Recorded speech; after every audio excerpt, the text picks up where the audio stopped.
Салам достар, менің атым Султана. Бүгін мен музей келдім. Менімен бірге болыңдар. Бүгін балалармен бірге Мәлік Ғабдуллин атындағы музейге барып қайттық. Бұл сапар біз үшін өте қызықты әрі пайдалы болды. Музейге кірген сәттен бастап ерекше атмосфераны сезіндік. Әрбір жәдігер өз тарихын сыр еткендей әсер қалдырды. Балалар үлкен қызығушылықпен тыңдап, сұрақтар қойып отырды.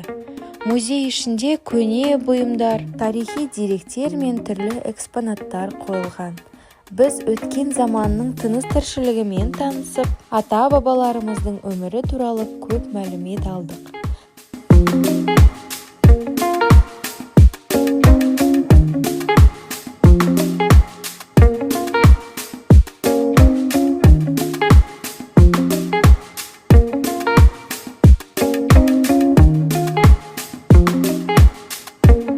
Әсіресе балаларға ұлттық құндылықтар мен дәстүрлер жайлы бөлім қатты ұнады. Бұл сапар балалардың ой өрісін кеңейтіп, тарихқа деген қызығушылығын арттырды. Олар жаңа нәрселерді біліп қана қоймай, алған әсерімен бөлісіп, бір-бірімен пікір алмасты.